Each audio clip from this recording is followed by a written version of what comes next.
All right, everyone. Welcome. My name is Monique Johnson, if you don't know who I am, and I'm so excited for the special guest that I have in store for you all this evening. So before we get started though, and before we bring them up, a couple of things that I want to go over. First things first, I'm hosting an amazing event that's coming up at the latter part of this month, and it's called Make Zoom Great Again. The reason why I'm doing this event is a couple of things. Last year, we were thrown into the Zoom abyss, but people such as myself and others who are very familiar with this platform, there's a lot of people who did not know about it, but we're now here in 2021. And Zoom fatigue, Zoom zombie, Zoomzilla, whatever you want to call it, a lot of people are really sick and tired of this platform. Now, the thing about it with my business was that I had the opportunity to do a major pivot last year and be a Zoom facilitator, be a Zoom video producer. I mean, I did events that included having executive Hollywood producers on as a panel, from doing a United States postal worker election utilizing this platform, to helping health professionals talk about COVID or the medicine or expertise that they're very passionate about. And the list goes on. And so as a result, I was able to see how people are utilizing this platform from different angles, from different lenses, from being a complete newbie who didn't want to touch it at all, to someone who just needed some guidance, or just someone who could be that support system for them. And as a result, I've been able to formulate or put together a framework that I would love to share with you if I see you at this virtual event that I am hosting at the end of this month. So if you want to learn more about it, please head over to makezoomgreatagain.com. In fact, I look forward to those who register for the event. It is waitlist only right now, but to send out some amazing hats over to those who decide to register for the event. And in the meantime, in the between time, be sure to head on over there, because we have a bunch of goodies and things sending out to you while you're on the wait list before we actually officially open up the cart. So again, that is at the end of this month. It's February 25th through the 27th. So in a couple of weeks, really. It's called Make Zoom Great Again. Head on over to makezoomgreatagain.com, and I hope to see you guys there. All right, so with all of that, I am so excited to bring on the guest that we have on for tonight. In fact, he's someone that I've known for a little bit. But most importantly, I have seen him in action. And before I even spoil all of that and just really dig deep into who he is and his amazingness and his genius, I want you all to help me welcome Devon Brown. Welcome, Devon. Hey, Monique, how are you? Can you hear me okay? Yes, I can. Excellent. Real quick, I feel bad. I don't have like a super sexy background. Like, I need a super sexy background. And like, you look professional. I'm like, it's like, is he in his room just hanging out? Damn. No. That's quite all right. We already know that we're going to be in an in-depth conversation tonight. So I want you to be relaxed and, stuff like that. So don't even think about, being professional. Because I know when you do these events, you got to do all that prim and proper. So Devon, let us know who you are and what you do exactly. Sure. My name is Devon Brown. I am an event MC, one of the, if not the top event MCs in the world. I have shared the stage with people like Tony Robbins and Les Brown, Rachel Hollis, Dean Graziosi, Brendan Burchard, Russell Brunson, and I can't even think of others, just a bunch of people who I've had the chance of emceeing events for. I've been flown all around the world to host events and to host seminars. And I guess that's what you and I are here to talk about tonight. Yeah, most definitely. Because even though, I'm talking about Zoom and virtual events, I know when we first started talking and, I really wanted to provide value and really over deliver to anyone who's either watching this on the replay or, live, we decided to kind of broaden it, right? So we're not just going to focus on Zoom. We're going to talk about virtual events, and you'll be surprised. You don't even have to have a big virtual event to utilize an MC. So we're going to really dig deep and really pick Devon's brain, if you will. But before we even do that, Devon, can you share with us, because I'm not sure if I quite know. I know just a little bit, but how did you get started with MCing?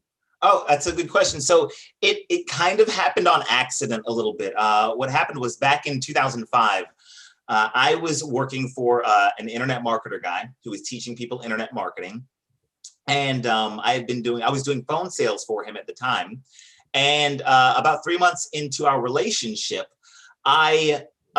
he comes into my office, into my cubicle, I should say, and he's like, "Hey, Devon, Mark Victor Hansen, the co-author of the book Chicken Soup for the Soul, is doing an event in LA. Now we're based in Atlanta." He says, "So Mark Victor Hansen, co-author of Chicken Soup for the Soul, is doing an event in LA. Do you want to come out to the event? We're going to set up a booth outside of the event, like a table, and all of the people who come in from outside or come out from the main event room, we'll sell them our stuff. Do you want to be a part of that?" And I was like, "Oh my gosh, yes, absolutely. Count me in. That would be amazing." And so it was a 3-day event. And on the second day of the event, I'm sitting there by myself and my boss is at lunch. And this woman comes up to me and she says, "Excuse me, young man, where's your boss?" And I was like, "I don't know, he's at lunch." And she's yelling at me. This was like Mark Victor Hansen's assistant. And she wasn't really like yelling at me because I hadn't done anything wrong, but she was yelling basically to me because Mark Victor Hansen was about to call my boss on stage and we couldn't find him anywhere. And so this woman says to me, "Do you know what your boss is going to be talking about?" And I was like, "I've only been working for him for 3 months." And she was like, "Get on stage right now." And I was like, "Okay." And so I'm 26 years old-ish. And I run into this room. There's 700 people in this seminar room. And I run up on stage just as Mark Victor Hansen is calling my boss's name. And my boss's picture flashes up on the screen. He looks nothing like me. And the audience looks like, "Who the heck is this kid?" And Mark Victor Hansen looks at me, he's like, "Who the heck is this kid?" And I snatch the mic from him and I turn to the audience and I say my piece. And I don't remember what I said, but I got a standing ovation. And I was high-fiving everybody. And Mark Victor Hansen's like, "Young man, you're going to be one of the best speakers in the world one day." And I was like, "Okay, thanks." And my boss found out about it. And he was like, "Devon, I heard what happened and I heard you did great. Why don't you MC our internal events that we were doing back then?" This is 05, 06, 07, 08 back then. And I was like, "All right, cool, whatever, that's fine." And I started emceeing our internal events. And on one of those events in 2007, I introed a guy to the stage named Russell Brunson, who a lot of people might know. Owns a company called ClickFunnels. Russell and I became friends. When he had his very first ClickFunnels event, he called me to see if I still emceed events, like 2015. Said yes, just because he was a friend. And since then, every year, it's just gotten bigger and bigger, and it's grown like an avalanche to the point that the year before COVID, I did 19 events, all word of mouth. Something like $100 million in sales were done at those events. It's been emceed with Tony Robbins and Dean Graziosi in front of like 100,000 people virtually on a webinar. It was crazy. It's been a pretty wild ride. Wow. That's an amazing story to think like you were just like thrown into the water of sharks and you kind of just had to just show up and say what you had to say and keep it moving. And it ended up working out to be like one of the best things to ever happen for your career to get you to where you are today. Yeah, it definitely was. And I'm super grateful for my background. So my background is I'm a former hip hop dancer and I'm a former Taekwondo instructor. And so people always ask like, "Devon, did you go to MC school?" I'm like, "No, but being a hip hop dancer, where my single biggest job by the way, when I say hip hop dancer, I wasn't a professional dancer. I was a club kid. And me and my crew went to the club and we got into dance battles with other people. That's what I'm talking about. Right. But even that, the goal at the club was to get the attention. Right. Was to grab attention, was to seek attention, was to be in the spotlight. And when I was a Taekwondo instructor, when you're teaching 5-year-olds, you have to be the most animated thing around them, or they're going to get distracted. And so I'm grateful for those two jobs. I don't want to call them jobs. Those two things I did because they really helped prepare me for what I do today more than I ever would have realized. So you're saying that adults are pretty much like 5-year-olds and you're trying to get our attention as being 5-year-olds. Yeah, basically. Right? Basically. I'm trying to, I have behind me, because I was trying to be slick. I have behind me, it says Emcee versus Emmy. I don't know if you can read that or not. If you can't read that. Yes, we can. We can. Okay, cool. It says Emcee versus Emee. And the reason I had that, it's just my little thing that I always remember when I go on stage. Emcee stands for Master of Ceremonies. And I always describe myself not as a master of ceremonies. I mean, yeah, that's the name of the job, but I instead refer to myself as an ME, which either stands for Master of Energy, because my job is to influence the energy in the room, or Master of Engagement, because my job is to engage with the crowd. So if you're listening to this right now, and you're either considering being an MC, or you're looking for an MC, what you're really looking for is not somebody to just read notes off of a cue card, but instead somebody who's going to influence the energy in the room and engage with the crowd. So you're looking for an ME, not an MC. Boom. So those of you guys who are watching us, and there's quite a few people tuning in. And in fact, let's give a shout out. And Devon, I'll follow your lead. But I recently attended an amazing virtual event. In fact, it was called the virtual event on virtual events. And Devon was the MC, the master, or the ME, if you will, since he just schooled us on that.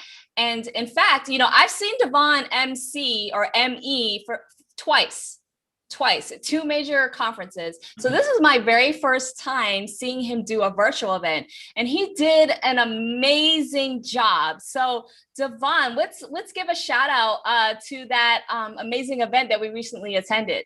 Yeah, it was called the Virtual Event on Virtual Events, like you said, and it was put on by Sage Event Management. If you don't know Sage, Sage is run by Barry Baumgartner and Blue Melnick. Now, quick side note. If you're watching this, I don't know if you're watching this live or if you're watching a replay. You could be like watching a replay on YouTube 6 months after we're making this. If you're looking to put on an event, then I'll tell you that there is no one better than Sage. I, as an event MC who's traveled around the world and who gets called to do some of the biggest and best events, I'll tell you that very few people who I've ever come across understand what it takes to have a successful event like Sage does, like Barry and like Blue. Matter of fact, my first time emceeing with them was at an event called Funnel Hacking Live in Orlando, Florida, 2018, if I'm not mistaken. Yep. And there were like 3,000 people in the room, and I had emceed a bunch of events, and I had done that particular event already 3 times. And I was like, oh, great. Do these people actually know their stuff? And within 5 minutes of talking to them, I realized that they were just some next level. They were just next level. So shout out to Sage, shout out to Barry Baumgartner and Blue Melnick. And if you're looking to learn how to do events better, just go listen to them. They are awesome. Yeah, in fact, how they got on my radar, like I knew they did, Funnel Hacking Live. I saw you 2019, 2020. Those are the 2 times I saw you in person. And so I know they were the ones helping facilitate that event and put it together. And but when it came to when the COVID hit us last year, I loved, I'm a geek with the marketing, especially with video. If you guys don't know, I'm obsessed with the power of video. I love me some live video, all of the things, right? And so I saw that they were like pretty much going live almost every single day or, every week for a period of time, while all of us were flustered and up in air because, they're event management companies. So a lot of their clients were either canceling on them or their contracts, or, they're trying to see, alternatives. And so as they were going through this process of pivoting and transitioning, they were taking us with them. And I loved it. They had experts come in talking about how to cancel the contracts with the hotels. Yeah. Then they even showed us they called it Zoomzilla at the time, their whole studio of how they were making this transition. Because at the time, I think Pete Vargas just had his event, and someone else that they facilitated and put on for them. So I thought it was amazing. And I was like, who are these people? And I just love how they just show up. They just talk about it. They're just cool, calm, and collected. But at the same time, now that I've actually attended a virtual event that they have facilitated for themselves versus for a client, I'm like, they got it down to a science. Like, I'm like, I never thought about it this way. And so, yeah, I just want to say kudos to them, and thank you both to Blue and Berry for putting your genius out there, and then of course seeing Devon. So as a result, Devon, you know, being the MC for the virtual event on virtual events, aka TVE, because that's a whole mouthful. A lot of people fell in love with you, right? A lot of people fell in love with you. And, you know, I wanted to involve them as a community and also just the world, because, you know, we're streaming to different places. And I put out a post in the private Facebook group. I was like, you know, I'm interviewing the amazing Devon Brown about emceeing and what it means to hire one, or even if you want to be an MC yourself, what that all looks like. And oh my goodness, the amount of questions that came through, I was like, yes. I mean, I had my own questions, but I'm like, no, let's help everyone. So, you know, I did a whole crowdsourcing technique, if you will, to get these questions. And so let's jump right into it, if you don't mind, Devon. Not at all. Two things real quick. I will say, one of my distinct honors, just with regard to what you were saying with regard to Sage and Blue and Berry, Berry and Blue, as they like to say, in that order. Whenever the event company, like the company that puts on events, it's like, who does the event company use to MC? When I am that, because they have access to MCs, and like, who is the MC the event company calls? That was an honor. That was as big of an honor as, you know, some of the Tony Robbins stuff, just because they are the event company. So that was great. A, and B, with regard to what we're about to jump into, yes, 1000%. We're going to cover it all, and I'm here for as long as you need me, and we can cover every question that anybody has, from the how to be an MC or hire an MC or what to look for in an MC and anything else under the sun. I got you. All right. I love it. So there you guys have it. So be on here with us on this journey. But I'm going to be selfish and kick off with my own personal question first. Okay. Sure. So what I want to talk about is actually the event that you did with Tony Robbins and Dean Graziosi and Russell Brunson, who was a part of that partnership. I think it was like mastermind.com. But anyway, you did it twice. They did it 2 years in a row. And they were doing the virtual event or hybrid event, if you will, before COVID. So that's why I want to talk about this, because I feel like that's the foundation before we talk about what's going on right now based on the environment. So let's talk about last year that you did with, you flew out to Phoenix and you're with Tony and Dean Graziosi. Talk to us, you know. Well, for one, you're with these giants, right? Well, Tony is a giant in himself. Giant. He's literally a giant.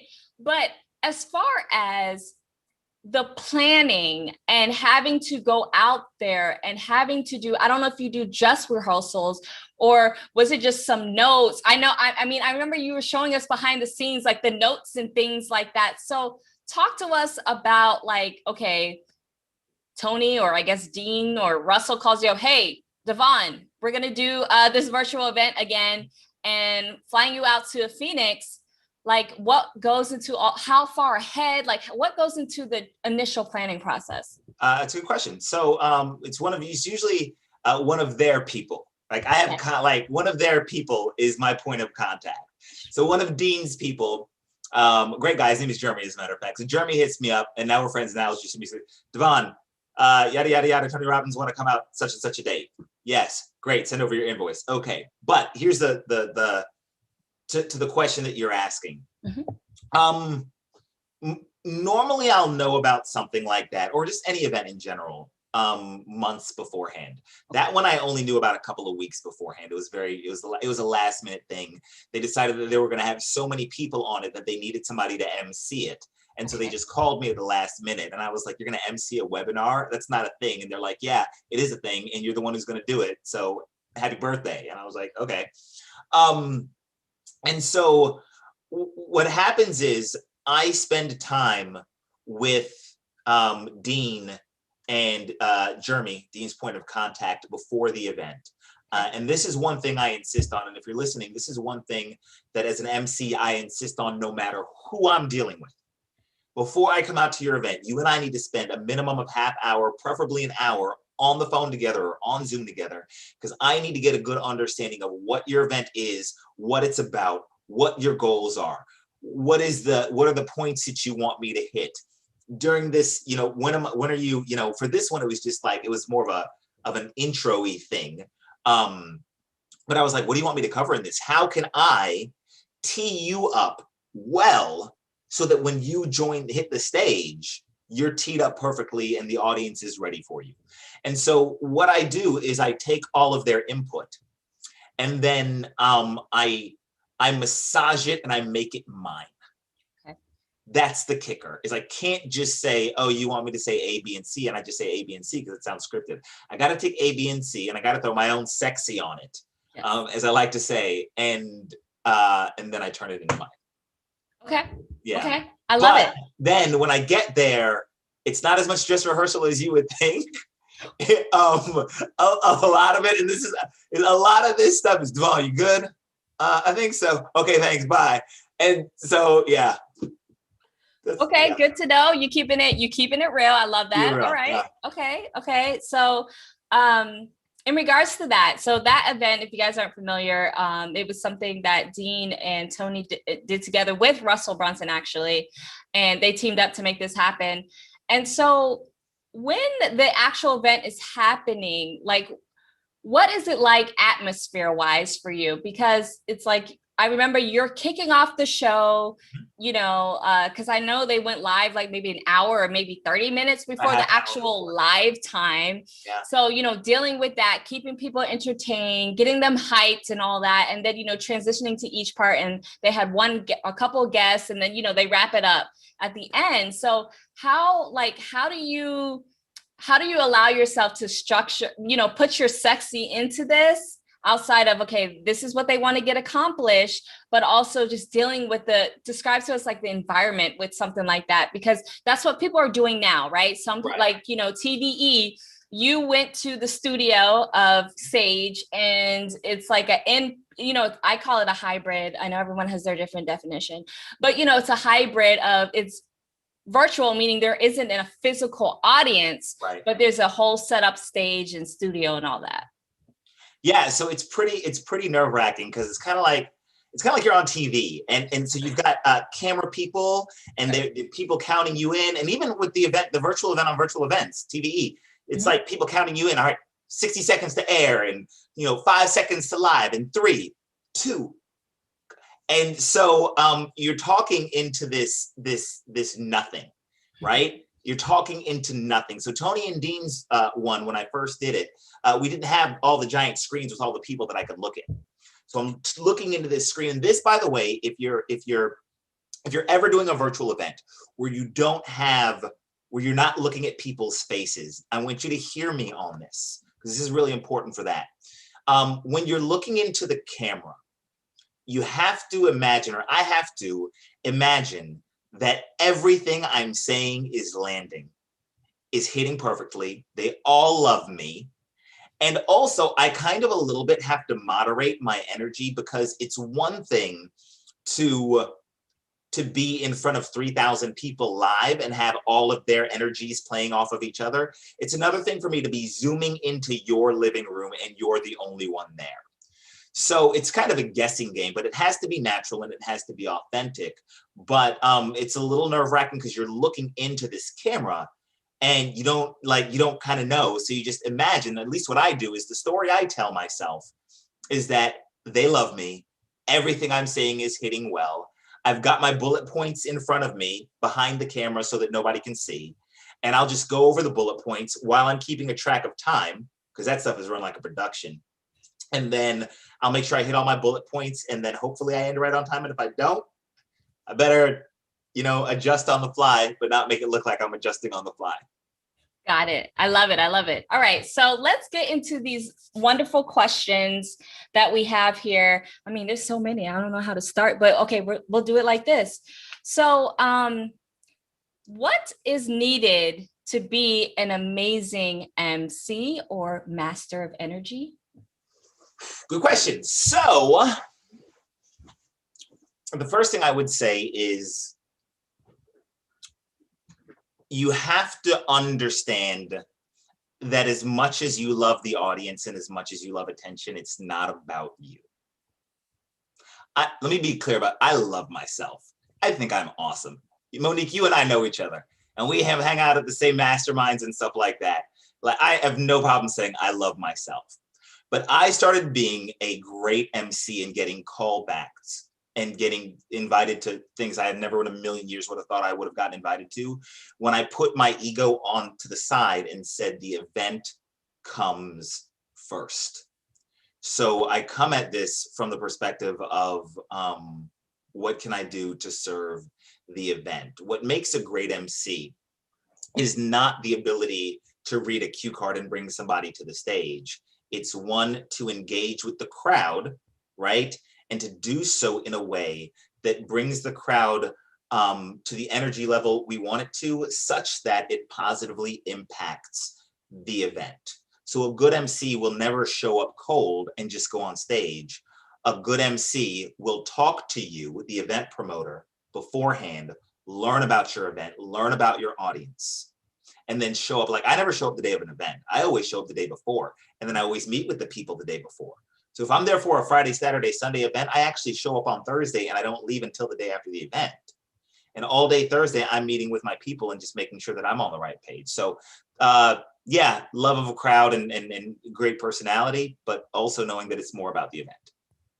Got it. Okay, I love it. I love it. So, you know, when I kicked this off, I talked about Dean and Tony, and you said they just normally, I mean, they hit you up a few weeks before in a normal scenario, right? And we'll even talk about, like, even just last year, you say you normally know months ahead.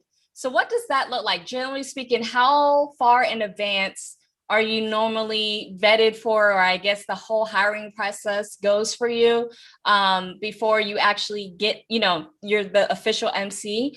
And, you know, what does that look like? Well, I'm blessed that right now, like pre-COVID, I was booked like a year and a half in advance. Yeah, it was pretty crazy. It was pretty crazy. And these people would leave deposits. You'd have to leave like a 50% deposit now just to hold to such and such a date. Because I was booked a year and a half in advance.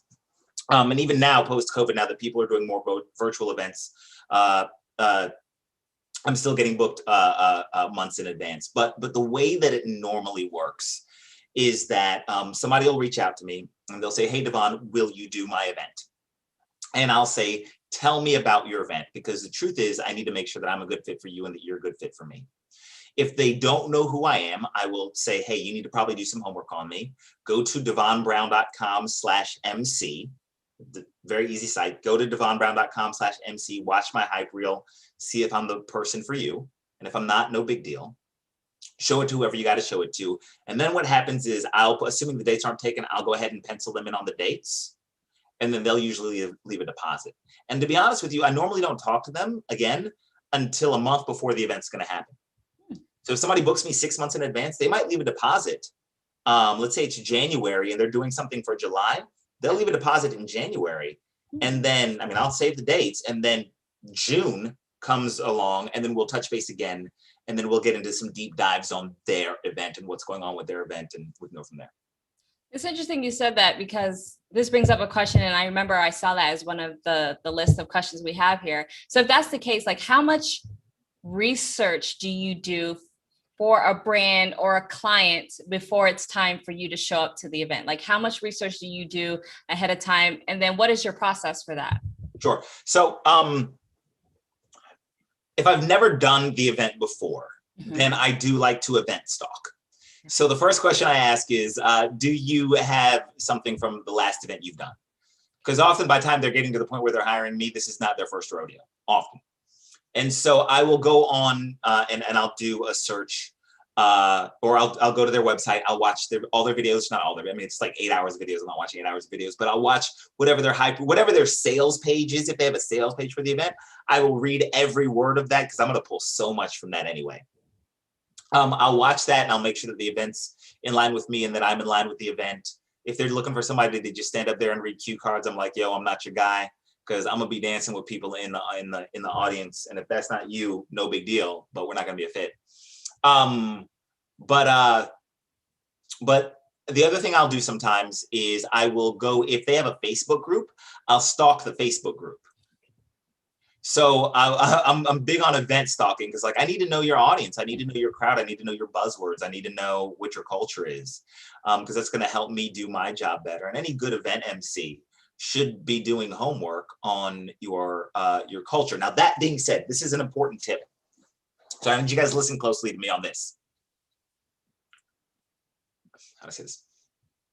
The truth of the matter is the majority of seminars that I do fall under the category of what I like to call level up events. What I mean by that is that whether it's a crowd of women looking to lose weight, or a bunch of dentists looking to increase their practice, or a bunch of internet marketers looking to do XYZ, or a bunch of real estate agents, and yes, these are all events that I've done. Every single person at that event is looking to level up whatever industry they're in, whatever industry they're in. Therefore, the nature of the event is the same. The core of almost every event I do is the exact same. And since the core is the same, where these people are just looking to level up themselves, it makes it really easy to transition, and I don't have to do as much homework. I still need to do a little bit of homework, but I don't need to do as much homework because I know that when I strip away the niche and this and that and all the layers, and I get to the core of it, the core is, oh, you're just looking to do better and be better, and that's cool. You're looking to level up. High five, I got that in the bag. Okay, I love that. No, thank you for sharing that, because I don't think even people, well, especially those who are striving to be MCs, like think about the process in that way. And I love how you say you event stalk, and, making sure you're getting the colloquialisms or buzzwords and really doing your market research. So I love that.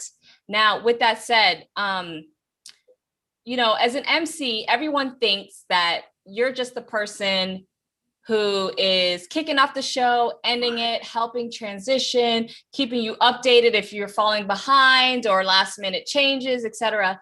But what does your service all include? I'm assuming it's more than that, but I want you to express that. Yes. So a lot of the people who are watching this right now just attended the virtual event on Virtual Events, TVE. If you're watching this 6 months from now, you might have no clue what TVE is. Go Google it, check it out. It gets my highest recommendation. Now, I bring this up to say that a lot of people who are watching us live are people who, because you attended the TVE event, you know all of the stuff that goes into events. The majority of events that I do, the promoters, the people putting on the event, don't know a lot of that stuff. So my services actually end up being sort of an event consultant, which is what makes it so different. So a lot of people are hiring me. So a lot of people will hire me because they see me on stage, and they'll be like, hey, Devon, this is our second event, or this is our third event. Okay, well, this is their third event, and this is my 30th event in the past 2 years. And I've done events with people like Sage and people like Dean and Tony and people who pay this ungodly amounts of money for all this stuff, right? So what happens is they'll be like, hey, Devon, here's what we've got. Take a look at it. And in taking a look at it, I have all of this past reference and all this time I've spent with people like Barry and Blue at Sage and all this time I've spent with other event coordinators. And I can look at this and I can say, okay, here's what we need to adjust. Here's what you're missing. Here's yada, yada. So my services, and part of the reason I charge what I charge, is because in a lot of ways I end up becoming kind of an event consultant. So I look at their schedule, I look at their program at a glance, I look at all this stuff, and I'm like, nope. And a lot of that hour-long meeting is like, what are you trying to do here? Nope. And then they love me for it. And so it's not just, it's definitely not just introduce some people. It's number one. Yeah, it's number one. It's event consultant, and then number two, it's how do I get, what is the goal that you want as the person putting on the event? And what can I do to help you get there? And by the way, even the way that I introduce people on the stage is designed to help you get what you want out of the event. So everything is done with that basic core idea in mind. Got it. I love it. I love it. Now, based on, you went through a whole year where a lot of your gigs got canceled, and you did quite a few virtual events thus far, of course, granted, because you've started this career for quite some time, you have a lot more live event experience underneath your belt. If you had to choose, which one do you prefer and why? Live, but not by as much as you would think. Okay. Live, but not by as much. So number one, I'm an attention whore. Just being real. I love it. I like people. I want to get on stage and I want to dance. I want to bring people on stage and dance with me. And I want to high five everybody. And I want to stop for pictures afterwards. I like it. It's fun. It's just real talk. I love it. I love the energy of people doing people-y things and doing that people-y stuff together. And there's no substitute for people being able to hug. That being said, I actually enjoy virtual way more than I thought I would. And one of the things I love about virtual is that as much as I love people and I love people doing people-y stuff, number one, on virtual, when I turn off my computer, I'm like, chill. I'm like, I have nobody to entertain. I have nobody to like, so there are benefits to both. I love the fact that people can get a similar experience, especially with the technology available today, right? With Zoom and with studios like Sage and Crescent have, and so you can get an experience that's pretty close to live, and you can actually see the people and connect with them. So, I mean, if I had to pick, I'm going to pick live or I'm going to pick in person, I guess, because they're both live, right? Yeah. I'm going to pick in person. But the more I do virtual, I mean, I was doing a virtual event for Les Brown. I was emceeing a one-day event. I've done this on more than one occasion where I'm doing this thing with Les Brown.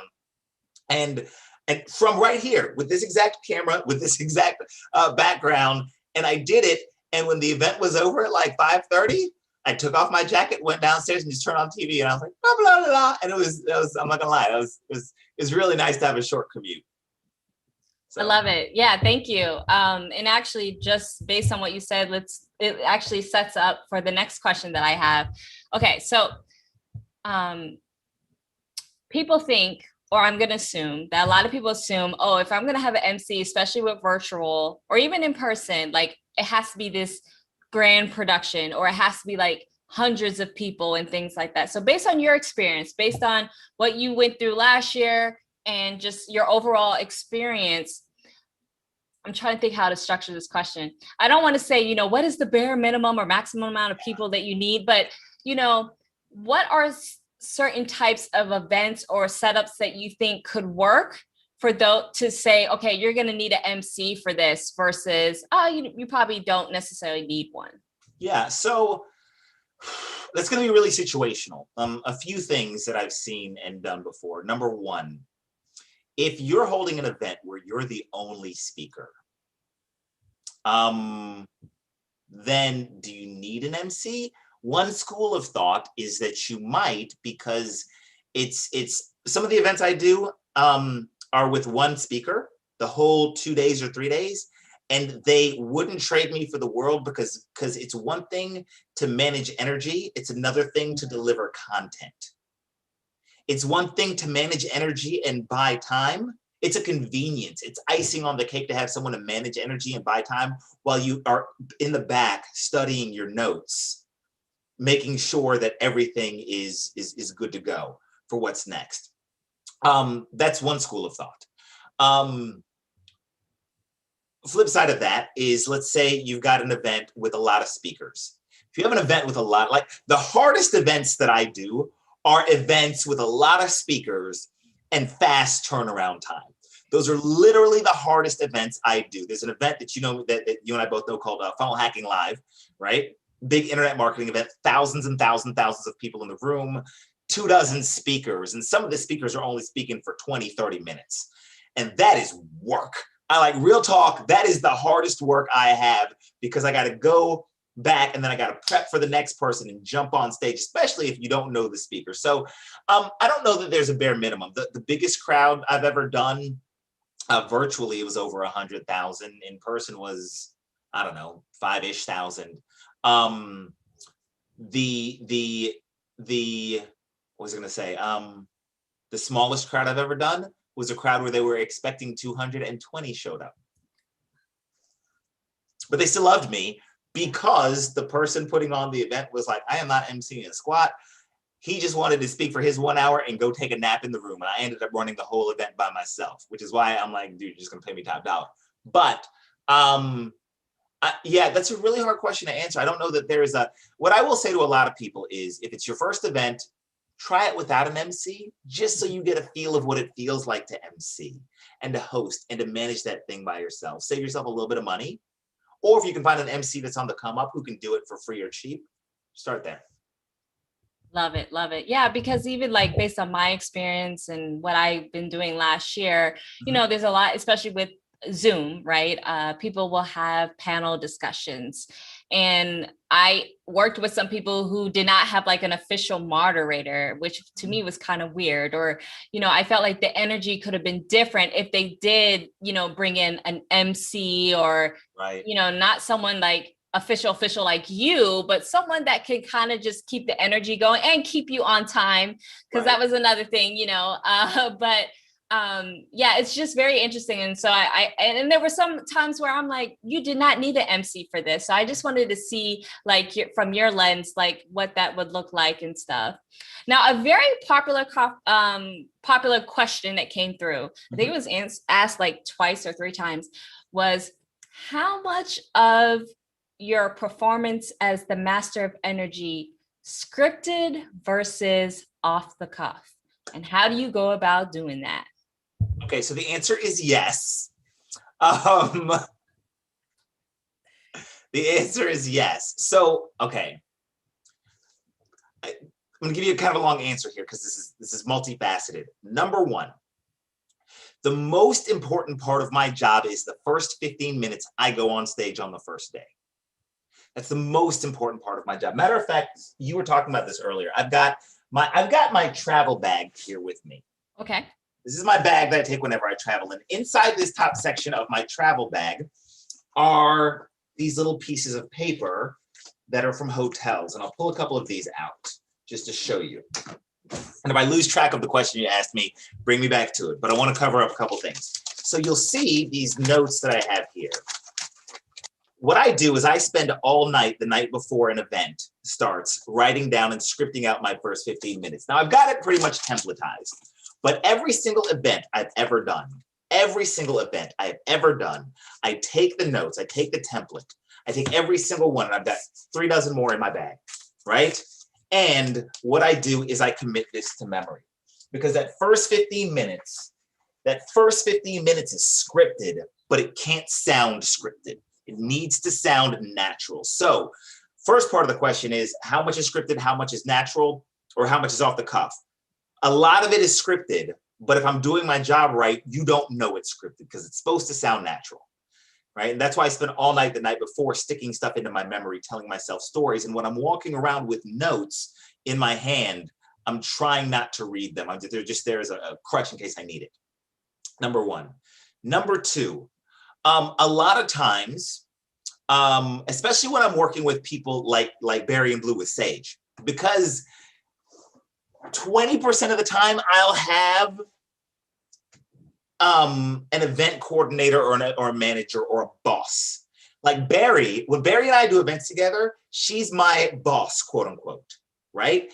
And what'll happen there is she'll tell me bullet point, bullet point, bullet point, but we know each other well enough. She'll be like, massage it, make it your own, do what you want to do with it. I trust you, right? So is it scripted? Yeah, but it's scripted so that I can say it the way I want to say it.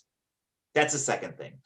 The third thing is how much of what I say is off the cuff? A crap ton of it is off the cuff because a lot of times things don't go the way that people expect them to go, right? A lot of times, there are times where I will be on stage and depending on the event, if it's an event with like what they call confidence monitors, the little screens that allow me to look at and see notes, there are times where the AV team is talking to me on the confidence monitor and they'll be like, Devon, buy 5 more minutes, such and such just happened.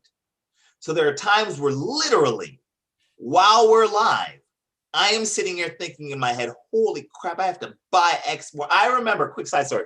I remember once I was at an event and I had my eye on the countdown timer. And when the timer hits 0, I'm supposed to bring the speaker on stage, right? And so I look at the timer and I've got 40 seconds left, right? And I'm doing my script that I had. This is day 2 of the event. I had what I wanted to say scripted out. 40 seconds left. I'm thinking to myself, way to go, Devon. You're going to end right on time. You're going to bring her to the stage with 5 seconds left. You're the man. And so I'm talking to the crowd and I look back up, expecting there to be about 5 seconds left on the clock. And it says 5 minutes. And I'm like, wait, what is what I'm thinking to myself as I'm talking to the crowd? And I look and I see the next speaker run out of the back of the room. And I'm like, and apparently she had a wardrobe malfunction or something like that. Clearly, I'm not aware of this because this event didn't have confidence monitors. This is confidence monitors, by the way. And so literally, I finish my story, and as opposed to welcoming her to the stage, I have to now pivot into something else right off the cuff. Just make it up. Just completely, just what the, yeah. So.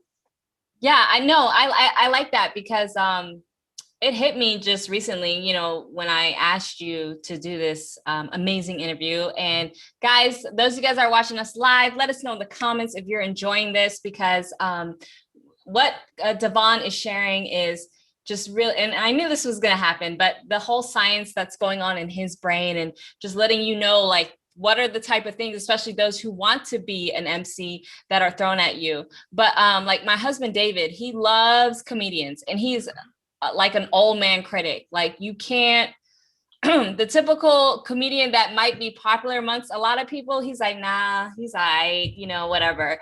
But anyway, I see like a correlation between comics and MCs. Yes. Especially when they're doing stand-ups, right? Yes.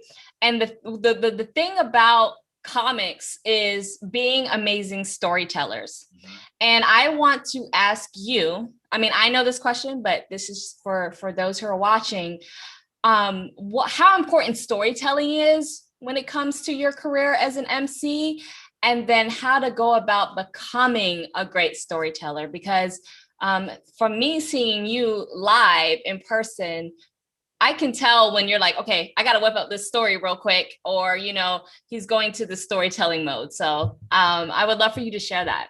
Do you know who Sean Stevenson is? Guy, 3-foot giant guy in a wheelchair. Yes. He passed away recently. He passed away recently. Yeah. God rest his soul. Yeah. I'm emceeing an event, 1,100 people out in California. And on one of the breaks, I swing out, I go outside, and I just happened to see Sean. Somebody else is on stage, and I had a little bit of time before I had to go back on. And Sean says, "Hey, can I talk to you for it?" I'm like, "Hey, can I get a picture?" He's like, "Yeah." And he's like, "Hey, can I talk to you for a second?" I'm like, "Yeah, you sure can." He's like, "Can I give you a piece of advice?" And I said, "Sure, what?" He says, "The crowd wants to love you. They're looking for a reason to like you more, and you haven't given them one." I'm like, "I don't understand." He's like, "They love your personality, but they don't feel like you've connected with them. They don't know that you are like them. They can't identify with you. You need to tell more stories, and you need to tell the story of why you're on stage in front of them and how you ended up here and how you guys are alike, et cetera, et cetera, et cetera." And I was like, wow, thank you so much for that. And then the very next event that I did, I incorporated that. And it's one of the things that I incorporate in my like handy dandy bag of notes is part of that script. And I've got the whole thing templatized now where I could literally go on any stage around the world and it'll start off, "Hi, welcome, opening joke that I know lands, story as to why I'm here." And then I go into why the audience is there and yada, yada, yada. So stories are absolutely important and they need to be relevant. And if they're not relevant, you need to tell people, you need to make them sound relevant.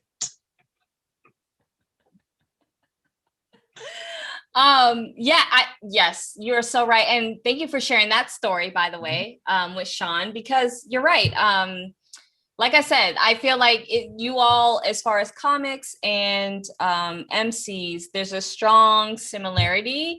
And the fact that you got to think on your feet, you're feeding off of the crowd and the energy and stuff like that. And what happens though, Devon, if the crowd is not feeling you? What are you doing? What are some things that you pull out of your pocket that, or what is the process that goes through your brain where it's just like, it's not quite hitting it? So that happens to the best of us. Are you familiar with the concept? And I know you are, but I'm just asking kind of in general. So are you familiar with the concept of a frame? And what I mean by frame is like a story. Let's pretend you get into a cab and you're having a really bad day, right? And you don't want to talk to the cab driver, right? Or the Uber driver, because it's, not 1985 anymore, whatever. You get into the Uber and you're having a bad day. The Uber driver, the cab driver, is extremely happy. They're like, oh my gosh, what a great and wonderful day, yada, yada, yada, yada, yada. And they're trying to talk to you. And you're like, I don't really want to talk to this person. I don't want to be rude, right? But they keep on at it. Now, one of two things is going to happen. Either the cab driver is going to adopt your frame of don't feel like being messed with, or you're going to adopt the cab driver's frame and you're going to give in and eventually be with them. I have a stronger frame than the audience, than the entire audience. So a lot of this is what we're telling ourselves. Sometimes when I'm on stage and things don't seem to be landing, I need to understand that it's just that they don't seem to be landing, not that they're not landing. Because I noticed one time I was in an audience and the speaker was just crushing it. He was doing an amazing job. And I noticed he looked at me and he was like, are you upset about something? And I was like, wait, what, huh? And the look on my face was like scowl, but I was just really intently listening to what he was saying and loving every bit of it. So a lot of times the it's not landing thing is, yeah, sometimes it's not landing and sometimes nothing is landing, but sometimes it's just like, no, they're internalizing, which is great, which is fine. So when I think something's not landing, I tell myself, oh, they're just internalizing. They absolutely love me. And then I keep my strong frame of everybody loves me. And then eventually everybody loves me and I end up winning, if that makes sense. Yes, no, it does. And in fact, I'm very familiar with that scowl look. And I'm like, oh, that's just Devon. Yeah, when he's listening intently to someone, because I've seen him in like networking event when we're, because we're in the same circles. And yeah, I know what that looks like. So I know what that person was referring to and can easily misconstrue thinking like there's something wrong with you. But and the other thing, real quick, and the other thing is in reading the room. If I read the room incorrectly, and you get better at reading the room the more you do something, right? If I read the room incorrectly, then the next time I go on stage, I'll try to do something that allows me to endear myself to the crowd and read them better, right? So let's say I did something in the session and it didn't land, and there's a person speaking on stage. And then when I go back on stage, I've got like 10 minutes to kill before the next person comes on stage. Okay, what can I do to make you like me better? So I'll have things I'll do. I'll ask, what did you get out of that? And I'll go around to the crowd and I'll be like, hey, what did you get out of that? And I'll let them tell me and I'll repeat it back to them and I'll embellish and love on what they said. And now it's like, oh, this guy asked me a question. Now he likes me better. And so I can do things like that to endear myself to them as well. Just a little bit more engagement if I need to bring the energy up or if I need to bring the energy down, because sometimes I'm too much.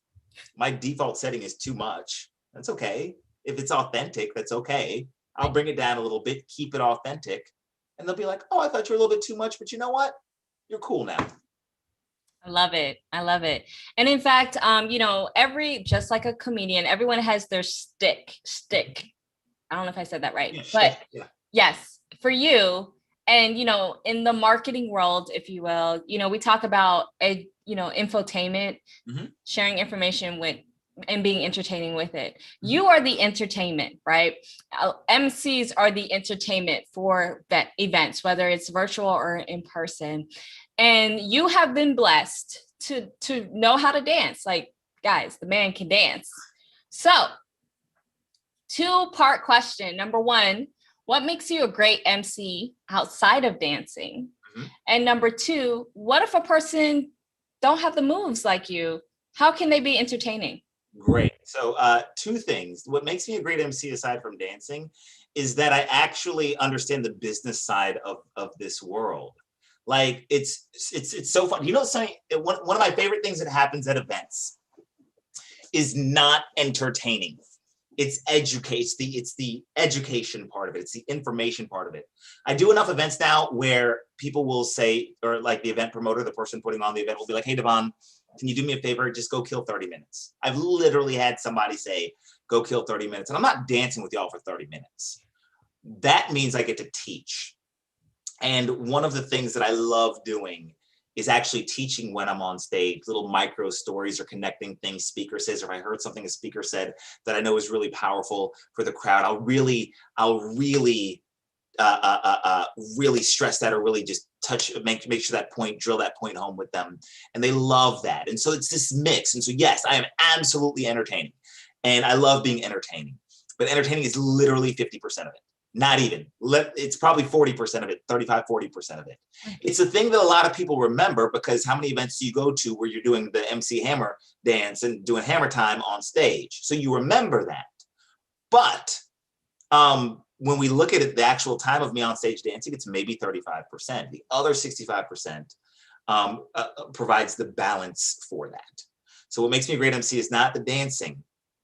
It's the ability to balance entertainment and education and understand that I am the one through line through the entire event, especially an event with multiple speakers, and that I'm your connector and I'm your guide through this entire process. So that's the first thing. The second thing is 2006, the second part of your question. What can somebody do if they don't? It's 2007, excuse me. 2007, I'm emceeing an event for my boss. This is back when I was still doing it for free. Third day of the event, final speaker, keynote. I don't know if I've ever told you this story. Guys about to come on, everybody's coming back from break. They're sitting down in their seats. I've got my 2-minute intro. I've got all the bullet points for the guy who I'm supposed to be bringing on stage. I've got my 2-minute intro, final time of the event. I'm good to go. My boss comes behind the stage, and he says, Devon, I need you to kill 15 minutes. Excuse me? And again, this is 2007. I'm still brand new. I'm like, excuse me? He's like, I need you to waste time for 15 minutes. I'm like, what do you need me to do for 15 minutes? He's like, the next speaker isn't here yet. He's stuck in traffic. You need to go do something for 15 minutes while I figure out what to do. And I'm like, what do you want me to do for 15 minutes? I don't know. Figure it out. Hands me the microphone, walks off. And so I go on stage and I can't think of any. I'm like, think of something, Devon, think of something, Devon, think of something, Devon, think of something, Devon. And the only thing that popped in my head was dance with them. Now let's stop right there. Number one, this is an event of mostly older white dudes in their 50s and 60s who are at the event to learn internet marketing. That's not the hip hop crowd. It's not. Like, I'm not, that's not racist. It's just like not the hip hop crowd, like real talk. So I had the DJ turn something on. The AV person with an iPad. No, we didn't have those back then. iTunes thingy. Oh, the iPod? iPod, thank you. I'm technical. Yay me. And I end up dancing with them. And they love it. And they're high-fiving me. And they're saying things like, Devon, I've never been to an event where we did anything like that before. This is amazing. I'm thinking to myself, you liked that? What? Here's the point of the story. I dance because it's authentic to me. What is authentic to you? That's what makes me a great MC from an entertainment perspective, is just because I happen to dance. If you don't dance, don't. By the way, nowhere in the event MC handbook, which there is none, by the way, but if there were one, it would not say, for a crowd that is this demographic, not hip hop, dance hip hop with them. Why would it say that in the event MC handbook? It wouldn't, but I did it because it was authentic to me. And this is just a note for anybody whenever you're on stage. What the audience wants more than anything else is authenticity. And when I dance, it's authentic. So whatever your shtick is, let it be authentic, and they'll love you for it. Oh my goodness, that was a great answer. Thank you. Good job. I love it. So based on your experience though, have you ever done an event where you're a co-host? And if so, how do you structure the back and forth? And if you haven't, how can you brainstorm to structure something like that back and forth? Yeah, once I got flown out to Singapore, as a matter of fact. Yeah, I know, right? This is random. I got flown out to Singapore to co-host an event in Singapore. And it so happened that the woman I was co-hosting with, she had great energy. Her energy and my energy matched really well. So the first thing I would say from a co-hosting perspective is you get with the co-host, and the event, you and your co-host need to get with the promoter and just find out from a 30,000 foot overview what the event is about, the structure of the event, et cetera, et cetera. Then, especially if it's your first time working together, you don't need to script everything out verbatim. What you need to do is have an idea of, okay, I'll open with X, you banter with Y, I'll stick it to Z, and you can bring the next person to the stage. Right? Keep it simple. Keep the framework simple like that, where you're talking to, that's what she and I did. She and I were like, all right, who's next? Okay, Mike. Now, and I was like, okay, I introduced the last person, you introduce this person. Great. What do you think they're feeling? What do you think the audience is feeling? Okay, let's do this with them. Let's do this. All right, let's save this till next time. And if you come at it from the perspective, this is in life in general, of this person has just as much to give to the situation as I do, then they're going to respect you back, and they're going to think that way as well. And it's going to be easy for you to work together. One of the biggest things that you'll get out of this interview is, again, as much as I love myself, I'm really good at sticking my ego to the side and putting the event first. If you both put the event first, then you'll be awesome sauce. Love it. Okay, thank you. And there's so many various types of events out there, even like with the virtual event, because we've been forced to do these type of events now, and just creative juices, all sorts of things. But in regards to physical and virtual, there's something what you call, I think Barry refers to them as enrollment events. So that's where you're actually pitching an offer or something at the end. Yes. So how do you play in that? Like, how do you set that up to make your client successful for that offer? Are you seeding in different things? Do you have to do research, or, are they advising you? What's the whole dynamic with that, especially when it's an event where there's an offer being presented, and that's the main goal for that event. That's 50% of my events. 50% of the events I do, there's an offer being presented. And so this is I'm gonna be as succinct as possible. This is a kind of a long answer. I kind of figured. It's okay. Yeah, it's just all my answers are long. So the short answer, there is no short answer, is that it starts from the very beginning. The biggest thing that I seed whenever I'm at an event is I want to seed the idea that they're here to learn, to grow, that connecting with the right people who already have the answers is the smarter idea, that it's smart to pay for speed, right?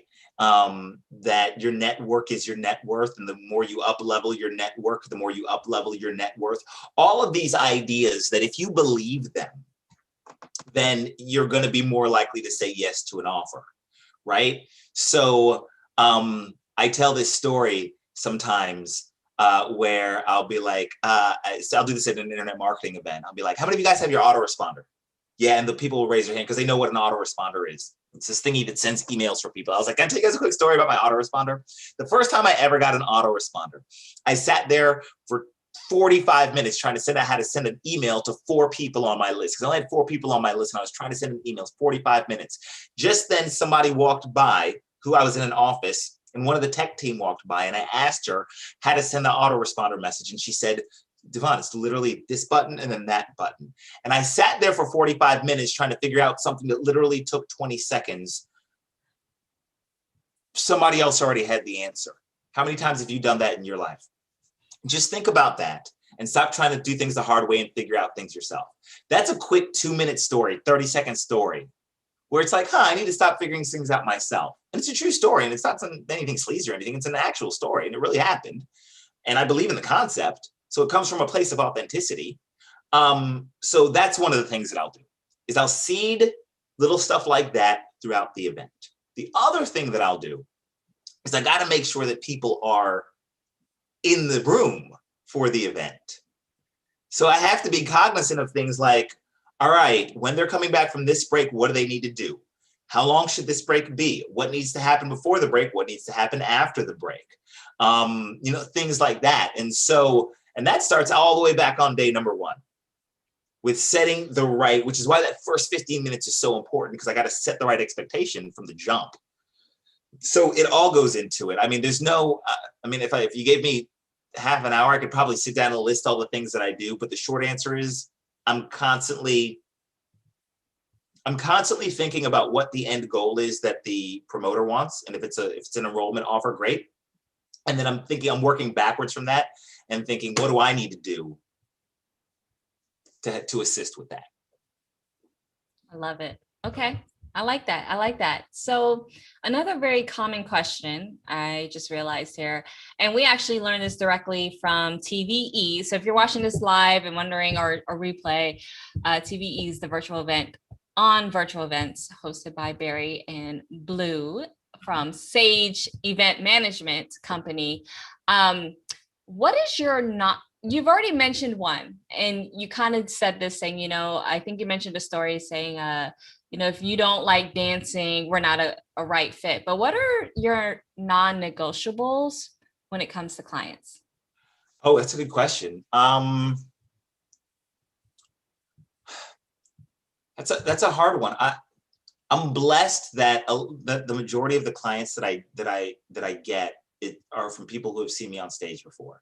And so, like, if I'm on stage at this event and you see me at this event, then you're probably the kind of person I want to work with, because you were even at that event from the jump off. But the biggest thing I would say is, like, what are your values? What are your moral values?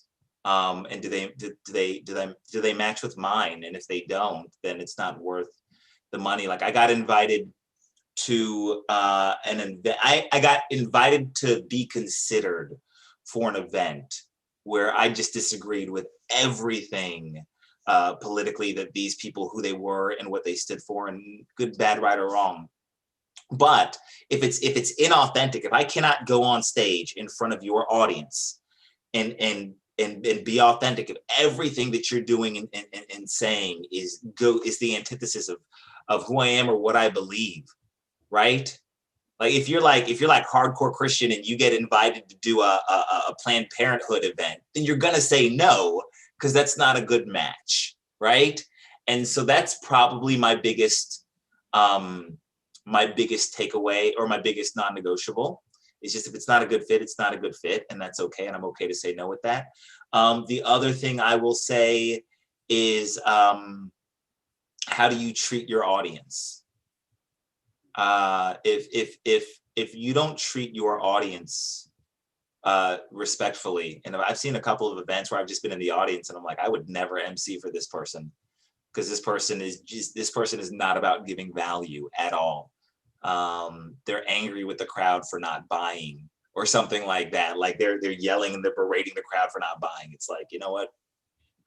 I'm good, homie. I appreciate the invite, but no thanks. So yeah. Okay. All right. So let's switch gears a little bit and really talk about, like, becoming an MC, someone who's striving to be one, and also hiring one. So let's actually start off with the hiring one. Okay. What should I look for in an MC? What sort of questions should I be asking an MC, especially initially, or even throughout the process of vetting for him or her? Yeah, so a couple of things. That's a great question, by the way. So the first thing when you hire an MC is, I want to see what they're like on stage. The thing about being an MC is that I can tell you or I can show you, and telling you doesn't work. I can be like, I'm a lot of fun on stage. Like, okay, we have different definitions of fun. So, and I don't even know what you mean by that. So, so ask for their hype reel. Hopefully they have one. Ask for past events that they've done. Hopefully they've got something you can see on stage and see if they're right for you or not. That's a, if I was looking for an MC, first thing I want to see is what's your hype reel? I want to see you on stage. And if possible, I would love to see an unedited section of video. And this is something that I didn't realize was so important until I started really being serious about this MC stuff. And one of the things I did is I took one of the events I did, and I took my first 15 minutes and it's unedited. And I'm like, here's my first 15 minutes. You want to see me without the super sexy background music and all that stuff? Boom, here's me. You can determine whether or not you like me or you think I'm good for your crowd. So that's the first thing I would ask for, is their hype reel. The second thing I would ask is, tell me about the events that you've done in the past, right? And that'll give you an idea if they've done events similar to yours or not, and sometimes that matters, sometimes that doesn't, but it's a good question. The third thing I would say is, what's the most important thing to you as an event MC, right? And the best answer, in my opinion, is, well, my job as the event MC is to help give the audience the best experience I can so that you get what you want out of the event, right? So that whatever your goal is for the event is my goal for the event. And that's what, and if they say something like to make the crowd laugh, I'm like, that's probably not the best. I mean, yeah, you want the crowd to have a good time, but that's not the best part of the event. So if I'm looking for an event MC, I want to see them on stage. And then I want to know, I might even ask something like, what a lot of people ask me, just because of where they see me, is they say, Devon, how does this normally work? That's a great question. So with you, how does this normally work? If I'm MC, or if I'm interviewing you or considering you for an MC role, Monique, and I say, hey, Monique, if you're going to MC my event, how does this normally work? And your answer to me is, well, Devon, it's 50% now, 50% later, and then I show up on the day of the event, and then that's it. Then I'm like, okay, bye. Because my answer is, how does this normally work? Is the first thing is, we sit down probably for at least 30 minutes or so, and we talk and we see if I'm even a good fit for the event. After that, we can talk about pricing. We can talk about all this other stuff. Like, actually, the way it works is, number one, what are the dates? Because if I'm not even free, it's a moot point. But assuming the dates work, great. This is our first time working together, potentially. I want to make sure that we're a good fit for each other. So the way it works with me is that you and I will sit down. I'll learn about your event. You'll learn about me. We'll get together and we'll see if it's a good fit. Then we'll go from there, because if I can't add value, I don't want your business. Something like that that's the answer I would look for if I were trying to hire an MC. Great. No, great questions. Like, some of these things I was like, I never thought about that. I mean, to me, it was a given, of course, to get their sizzle reel. I really like the idea of getting a raw, unedited version, so they really see you for who you are without cheating with the whole music or editing that, you can kind of get away with. So I really like that a lot. And so for someone who is looking to break into the MC business, what are the, because this can be such a broad question. Right. What are the top 3 tips that you would give someone who's looking to break into the MC business? The first thing I would say is, do whatever you can to get on stage for an event, even if it costs you money or you don't make any money from it, and hire somebody to video you and follow you around for those 3 days. Because in that one 3-day event with 3 changes of clothes, you can look like you've been on stage 15 times. For real. Like, that's so high. I remember the first time I hired somebody to follow me around at an event. I think it was even just a 2-day event. Man, I got so much footage from that. I looked like Batman. I was like, this is the greatest thing ever. And then he edited it and put it all together. I was like, oh my gosh. And he threw the background music out. I was like, I know what I'm doing. So that's the first thing I would say is get yourself a hype reel. And if you don't have one, do whatever events you can do. Just have somebody videoing you at these events. If you got to pay a little extra for a professional videographer, do that. It's worth it, right? Especially when you're first starting off. Just get on stages, because if you get on 2 or 3 stages, even if it's free, Then when people see your hype reel and they see you've been on stages, they're going to be like, oh my gosh, this person is in demand. Then you can start charging whatever you want. Number one. Number two, when you are reaching out and talking to people putting on events, make sure you let them know that your job is not just to introduce people. Let them know, especially if you know how, and if you're. See, this is I'm a little biased in what and how I'm saying, because my background is actually the business side of things first, and the MC stuff second.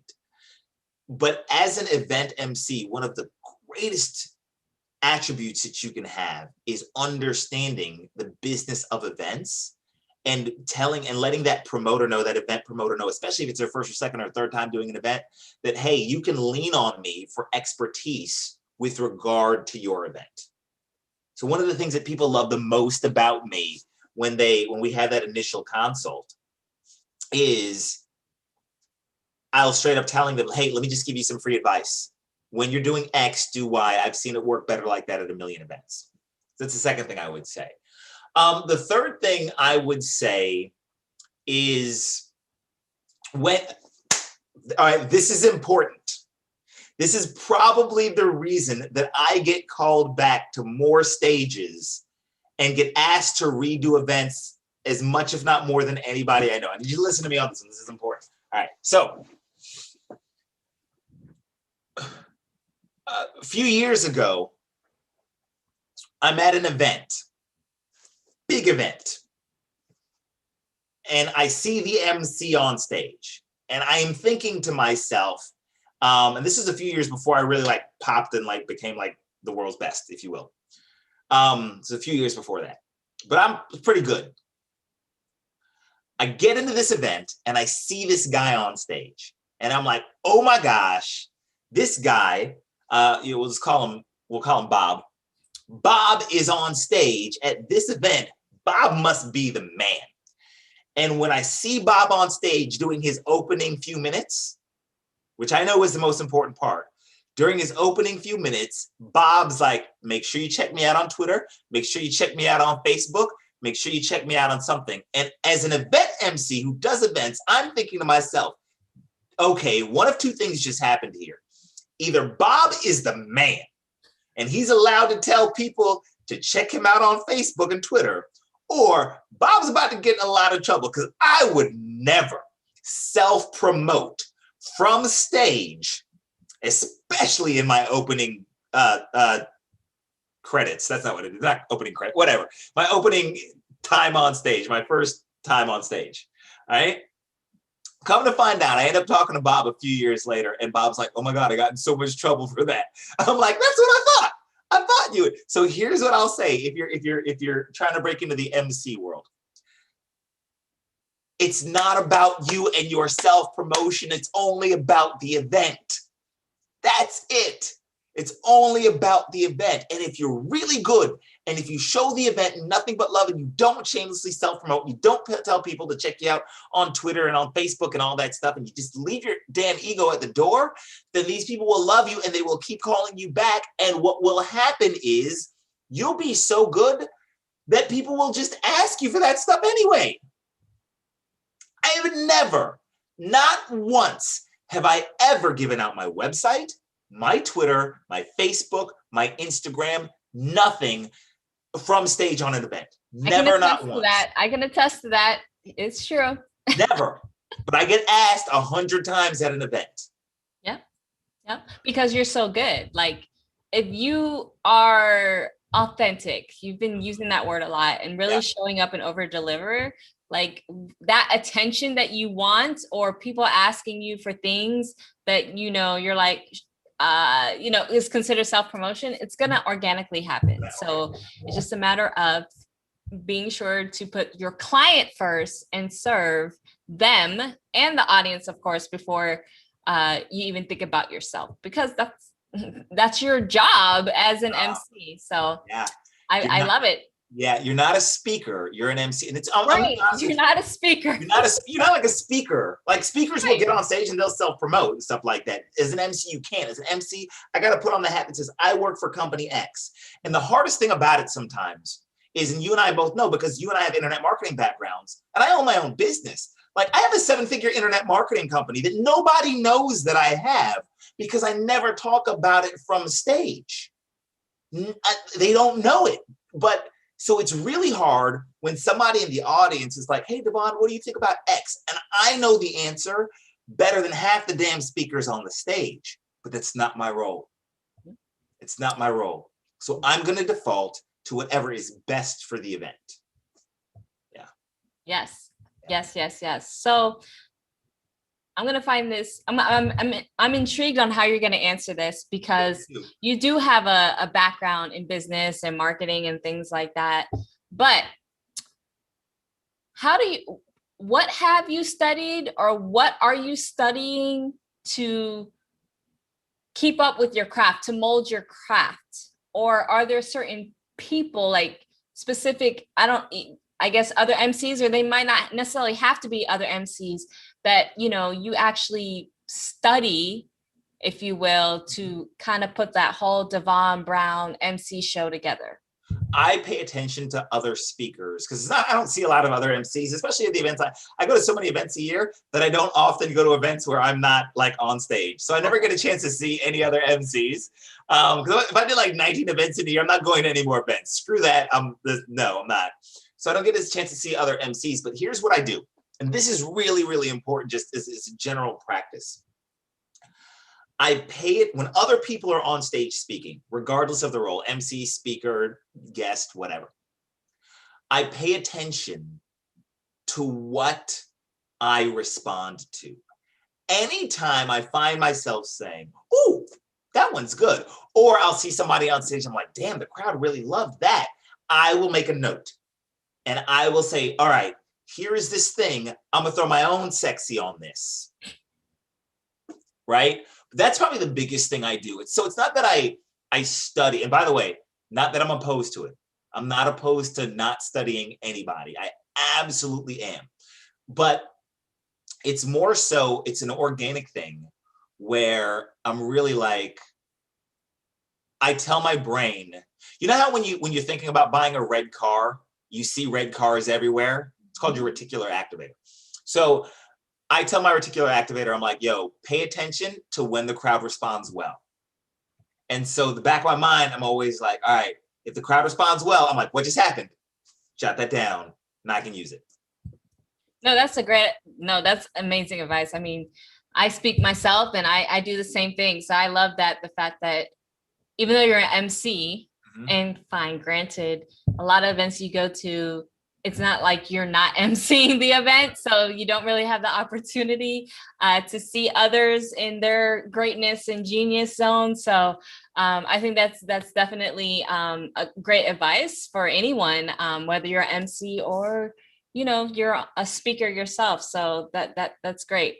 Now, anybody who's seen Devon, especially in person, I like when he goes into the crowd, right? So he'll go into the crowd, he'll either do like a selfie thing to go on social media, or he'll grab and get like a mini dance party going, or I don't know, something, or he's just, clapping it up, something.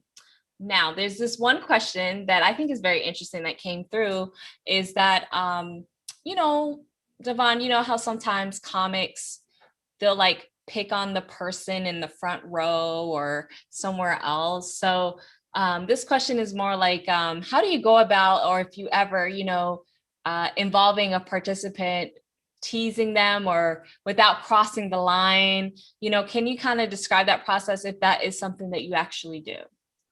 No. Like I can count the number of times I've teased the crowd on one hand.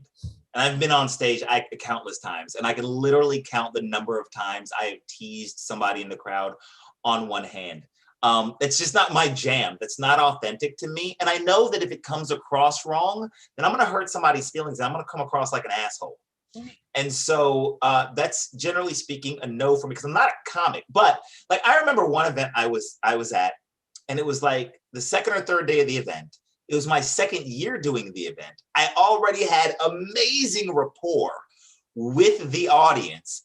I had asked the audience given the audience like this math quiz. I'm not going to go into details, but I asked them to guess a number. And one person guessed like 1 million and the other person guessed 5. And I made fun of their answers because I was like, you guess 1 million, you guess 5. You're both on drugs and you're both high. Like that's the extent of the making fun of that I've done, is just because those two answers just were so vastly different. And neither one of them were close to what I was trying to do. But other than that, my general rule of thumb is no. And let me say this really quickly.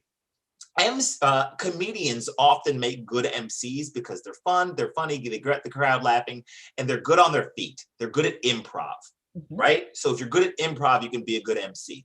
However, there's a difference between being funny and being humorous. I'm more humorous than, like, I can make a joke and make you laugh, but I'm not here to tell jokes. I'm here to be in the moment. And if something funny happens in the moment, then awesome sauce. And if I'm going to make fun of anybody, there's a 90% chance it's going to be me. There's an 8% chance it's going to be the promoter, the person, like the main person. Like if I'm doing an event with Russell Brunson, first of all, the first person I'm going to make fun of is Devon. The second person I'm going to make fun of is Russell, right? Because he's the big dog. But I'm not going to make fun of anybody in the audience. Okay. But I say that to say that be careful with the comedian thing, because a comedian's job is to get up there and tell jokes.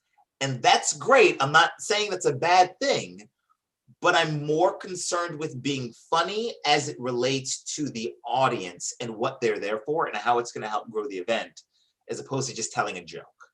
And I hope that makes sense. No, it does. Yeah, because, well, I mean, it's not like I've seen you speak a lot, but I've never really seen you go that route of, teasing. And I think it's like, if people want to call it the safe thing, yes, it's fine to do the safe thing. You don't want to end up hurting someone, or, it could just, allude to other things. So I just think there are other ways to get the crowd involved and engaged than picking on somebody. That's just me. It's just me. So outside of the obvious, right? When working with a client, you need the run of show, you need the agenda, but if you could kind of just break down to us for Devon Brown, Master of Energy, what do you need from the client in order for it to be a successful relationship and make it a win-win for the both of you? Time. Let me explain what I mean by that. The biggest mistake that I see clients make, and this is why I do this whole meet with you a month beforehand and actually talk to you. I'll say to people, get me your program at a glance, your run of show, and let me see it first. And the biggest mistake that people make, and by the way, this is the one thing I say to clients, and they're like, oh my God, that's the most brilliant thing you ever could have said. If I just say this one thing, they're going to be like, you're a genius, because all of them do it. I say, let me take a look at the speaker schedule. Let me take a look at what you're planning, the schedule of the day. And here's how it's always laid out. Speaker 1, and actually, Monique, let's do this. I'm going to see if you can tell me what's wrong with this. I'm going to put you on the spot. Okay? I'm make fun of you, even though I'm not supposed to, because we're friends, and I love you, and I can do that. Okay. All right. So I'm giving you a run of show. Hey, Monique, here's my run of show. Speaker 1, 9 to 10. Speaker 2, 10 to 11. Speaker 3, 11 to 12. Lunch, 12 to 1. Speaker 4, 1 to 2. What's wrong with that? It's back to back, no buffering. There's no buffering. Yeah, and you gotta introduce the next person. Yes. So how can it start from back to back? Yes. And the very first thing is my first 15 minutes on stage. So if you want the event to start at 9, then I'm on from 9 to 9:15. The next speaker is on from 9. Speaker 1 is on from 9:15 to 10:15. You got to give me 5 minutes, assuming they go over just to whatever. And then the next speaker is, so speaker 2 isn't on until 10:20. And then when we're getting back from lunch, people just don't get back from lunch right at the top of the hour and sit their happy butts down. We're telling them to get back from lunch at 12 with the full understanding that I'm going to have to buy 10 to 15 minutes of getting them to sit down, their happy butts down, and get everybody back in the room, because you always got the stragglers, right? And so we're not anticipating the after lunch speaker to go until 12:15. So the biggest thing that the promoter can give me from a programming perspective, that the event person putting on the event can give me, is time to make sure that I can do what I need to do with the event, right? I need to make sure that I can properly introduce somebody. You need to give me time to make sure that I can get them back from lunch, get their energy where it needs to be, right? You need to give me the first 15 minutes on stage, 10 minutes on day 1, 10 minutes on day 2, 10 minutes on day 3 to set the tone for the day. Because if you don't give me that, I can't do my job, and I can't give you what you need. That being said, that doesn't mean I'm not flexible. That doesn't mean I can't roll with the punches if we're tight on time or if I need to extend time. But you asked me earlier about one of my non-negotiables. One of my non-negotiables, and I forgot to mention, is the first 10 to 15 minutes on stage on day 1. It's you. It's all about you. That is the one is the first 10 to 15 minutes on stage on day 1. But listen to me. If you want me to help make your event a winner, I've got to set the tone right from the jump. And I need at least 12 minutes to do that. And they'll always give it to me because it's not a Devon thing, it's an event thing. Well, yeah, I was about to say, anyone who's like tells you no, okay. Yeah. I've never had anybody tell me no. They always just tell I would be like, really? what's the matter with that person? But no, those are some good points. And yeah, I can see how that could be a common initial mistake, if you will, or something that they easily overlook because, you know, when you're running something, you want it to be a certain time limit. You don't want, so I get that. So thank you for sharing that. Another question I have, and this is actually kind of parlaying more towards enrollment events. Real quick, have you ever done like any fundraising events at all, where they're fundraising money at all or anything like that?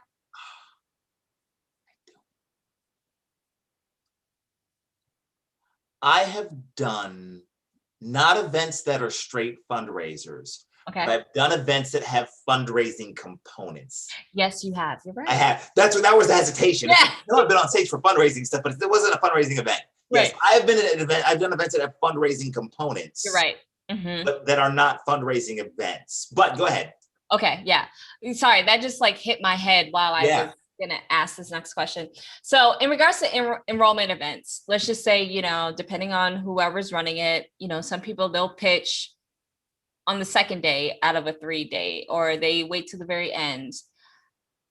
So the person pitches and hopefully they do the whole run to the back of the room type of thing, right? Even though virtual event, it's all about everyone's filling out the form and pressing purchase. How are you involved after that? Because I remember some events, you're coming up on stage, the energy has changed because someone just pitched them something. Some people are deciding, oh, I got to go get this. Others are like, I don't know about all this. Another one, some are like, okay, maybe, but I need some more to do. But as an MC, how are you involved more towards like the end of the event, especially with enrollment events? That's all centered around an offer, and it's a matter of, getting the coins. Yeah, I'm not. If the people know what they're doing, I'm not. Okay. And this is something that Barry and Blue have actually done extremely well, and I'm not trying to give away their secrets, but if we're just having an honest conversation here, when a pitch is made, you shut up, and you don't need me on there trying to throw sexy on stuff and being awesome, and that's not the time for that. It's not. I shut up, and if anything, the most I will do is a voice of God. So generally speaking, when you have an enrollment event, you make the pitch and then you give time for a break so that people can get enrolled, right? So it's like, here's this pitch and we're going to be back and kick things off in 30 minutes, right? That 30 minutes is to give everybody time to do what they need to do to get enrolled. The most I will do is do what's called voice of God. And that's when the MC is standing off stage, just speaking into the microphone, and you hear somebody say, 5 more minutes, and you can't see them, and they're just speaking over the thing. That's called voice of God.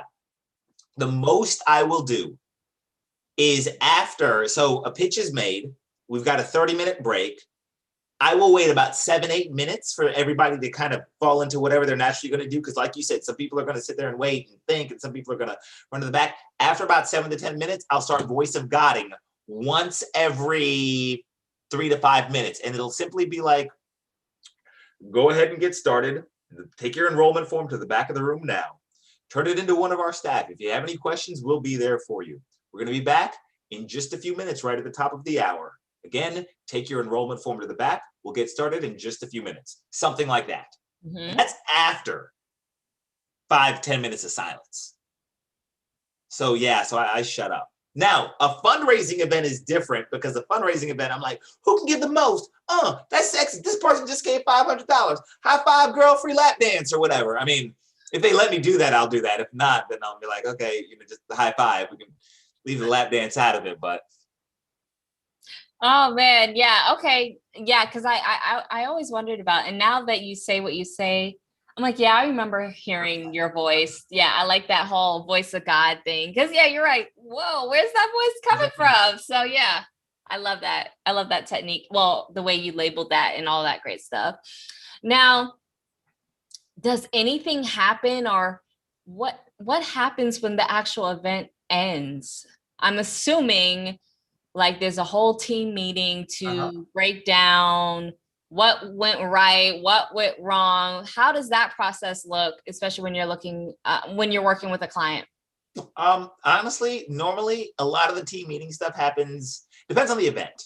Okay. But usually at the end of the final day of the event, we're like, let's go party. And then we just go to like some event staff thing and everybody drinks. I'm not a big drinker. But like everybody goes and we drink and we eat food.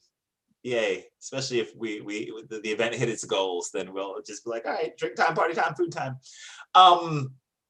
But usually those breakdowns happen after the event, or after a day. Like after day one, we'll do something at night, or we'll do something early in the morning on day two.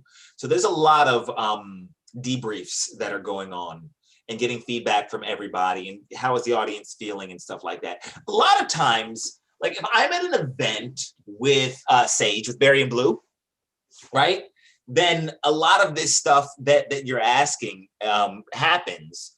Event debriefs happen because like if somebody is hiring Sage Event Management, which is Barry and Blue, and they're hiring Crescent Audio Video, which is the audio video production, and they're hiring me, then they got a big ass budget, and like it's a production, like it is a thing. And so that's when we do these debriefs and like, all right, what's the audience feeling and where are we singing? What did we get response to? All right, Devon, so when we go on stage tomorrow morning, here's what we need to make sure we hit. Let's brainstorm out, yada, yada, yada. That is rare. That is rare. That's not most of the events that I do. Most of the events that I do, it's like, Devon, can you tell us the best way to do this? I sure can. I got your back. And then I just tell them, they're like, yay. And that's kind of it. It's just kind of, all right, good job. Do you want us to take you to dinner? Okay. Yeah, because that was you're actually alluded to my next question to you is, you know, and this is probably gonna parlay into the non-negotiable question for you. How far involved are you willing to be as the event consultant? I mean, you're the MC, right? But also if you have the hat of being the event consultant, like where is the line drawn? There really isn't one. Once I've agreed to the event, then there isn't one. Okay. And this comes from if you guys have never, let me see if I have it here. Hold on one second. Oh, did I put it downstairs? Oh, as Devon is looking for that, I want to say thank you to everyone that's here. I apologize for the description being wrong. That was from a previous live stream that I did, and I'm using Restream, and I forgot to change it and update it. Okay. I'm sorry, guys. If you guys are like, this has nothing to do with what we're saying, because I know some some of the streams being pushed out have different descriptions, so I apologize. But shout out to those of you in TVE Facebook group. You guys have been very supportive. I've been trying to like not be too rude and not look at my phone, but do you? I know what you're doing, so it's good. So if you're talking to TV people, talk to TV people. Yeah, I'm cool. yeah, I know. So, and I'm trying to see if there's actual, those guys who are watching us live, please let me know if there's any questions, because I pretty much, believe it or not, Devon, we went through a majority of these questions, including my own. And so I don't want to get any, I just want to make sure, shout out to room 6. Those of you guys who attended the event, that was the room that I was in and all that other good stuff. So a lot of people are here and are loving this. And I apologize for the messed up description. But thank you for those that are, participating with us live and all of that great stuff. Devon, what's next for you? Or what do you see? Okay, we're in a situation now where, at least in the United States, right? Mm-hmm. Some states are open, some states are closed. Mm-hmm. Some people are now actually going to do events where they're going to practice social. Well, Russell Brunson just announced Funnel Hacking Live for September of this year. So some people are going to do that. And so now I feel like now that the live event space is being slightly opened up, mm-hmm. and some people are doing masterminds that are in person, they're willing to take the risk, if you want to say it that way. How do you see your career and position as being an MC changing with these times? Because I still feel like there's a lot of virtual events, right? So a lot of the clients that you're going to have for this year, guys, hire him if you haven't decided yet already, for virtual events, but also, integrating the in-person. You've kind of done the in-person by being the in-studio version, right? So you're still working with people, you're just not having that audience thing. But based on having both kind of like the one that you just did with Sage, and you're having strictly virtual, and then, possibly doing a completely in-person, do you see anything changing or molding or massaging that's making it your sexy for Devon Brown as we continue for this year, since we're still at the beginning of this year, believe it or not? Cool. So 2 things. Number 1, I want to circle back to the last question you asked, which was about my non-negotiable as far as my role as the event consultant. Mm-hmm. Once I say yes to you, then I'm just in. I'm in for $1, in for a dime, in for a dollar, in for a dollar, in for a pound, or however the daggone phrase goes, right? I'm in. And what I find is the book I was looking for is a book called The Go-Giver by Bob Burg. If you've never read it, yes? Cool. Yeah. Are we dancing now? Is that what we're doing? Okay. Yes. So I usually have a few copies of it. And there's usually one up here, and I don't know where it is. It might be downstairs. But if you haven't read that book, go download it tonight on Audible or Amazon or whatever. It's a really short book. And the book is basically an allegory, a story based on the idea that you can get everything you want in life by helping enough other people get what they want. If I've already said yes to you, to your event, and you want me to wear this consultant role, and you keep leaning on me for being a consultant, then and I embrace that fully, then how does that make you feel? If you keep here's my favorite thing that happens at events. This is my favorite thing that happens at events. And it happens almost every event, and I love it. What will happen is something like somebody will lean on me from a consultant perspective, and then they'll find themselves having to lean on me more and more, and they will feel bad about it while I'm sitting here embracing it. Or here's the other thing that'll happen. Something will happen in the scheduling. They'll have to throw me a curveball, and they'll be like, just go on stage until we can figure out whatever. And they'll be so apologetic. Like, I had one company was like, Devon, this is not how we do business. I am so sorry. This is so unprofessional of us to stick you on stage like that with absolutely no preparation. We did not hire you for you to have to. And I'm like, first off, that's exactly why you hired me. You hired me because when curveballs happen, and they will, that's my jam. Like, high five, holla at your boy, right? I didn't tell them that. I didn't tell them holla at your boy. But I love it. I love the improv. I love the thing. And that's where that's where a lot of my value comes. So if they got to lean on me for something, or if they got to do something, if it's best for the event, I'm in. So that was a long answer. So that's the first thing. Back to your other question. The second thing I'll say is with regard to what's next for me, here's the funny thing that I found. The more I do events, I have found the more I do events that there's something to love in every event that I do. And on one hand, I do this one event. I did this one event a couple of years ago called Lady Boss Live, where it's all women. And all these women are on this fitness journey. And the event has a female DJ. And these women are dancing before I even get in the room. They're having dance-offs. I have to kick them off the damn stage because it's a giant sorority party. And I'm literally on stage, like popping my butt like I'm in a nightclub in Atlanta in 2006. I'm like, oh, girl, holla at your boy. And it's just a party, right? And I love it. And on the flip side of that, I've got my 70-year-old dentists, where 20 of them are in the room, and they're all like, we just want to learn about mandible articulators. That's not a thing. I'm making up word, but it sounds medically.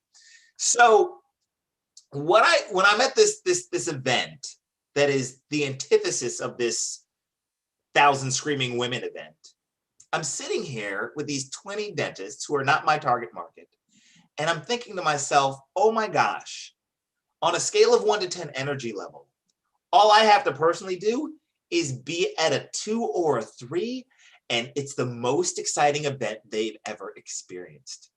And the more I've done this, the more I've become grateful for just letting whatever be whatever it is and finding the awesome in it and just kind of rolling. And so I'm at this event in California, in the city I've never been in, with these dentists. And I'm like, nothing against dentists, by the way. It's like, they were lovely people. And I'm just by myself and I'm not shaking my booty. But not having to expend all that energy, I found the older I get, is actually quite nice. Speaking of energy, right? So you talked about this in regards to, that's what MC definition to Devon Brown means is versus ME, right? So, we both have the marketing background. And Devon, like after I do even just a simple, the average webinar is 90 minutes long. Like I am pooped, right? Because the whole anticipation, you're tweaking your slides last minute. You got to make sure you deliver and all that other stuff. Can you share with us like any, and I'm not even trying to say like biohacking or nothing, anything like that, but how do you go about managing your energy for the actual event, let alone maybe let's just say you have one event 1 week and then the next week you have another one. Like, how does that work for you? That's a great question. So the first answer is that I unplug. It's so funny to see me not on stage. And when the camera lights are off, I am Clark Kent. Like I go from Superman to Clark Kent, and people are like, wait, him, Devon? I am quiet. I am conserving my energy. I will unplug, leave me alone. I am going to veg. It's so funny. Like when we're at the big ClickFunnels event, I'm high-fiving and taking pictures and doing all this stuff and dancing on stage and up till, God knows what time. But the second that door shuts to my hotel room, I am quiet. I am not saying a word. I am going to bed. And it's just a little bit of unplugging and self-care. So yeah, that's the biggest thing I do is I sleep. Okay. I sleep. And then I, but also the good thing about events is that you get some energy from the crowd. Yeah. The crowd also refills me. Like when I give them my energy and they respond well, they're giving it back to me. And that feels really good. And that helps me go through the day. So yeah.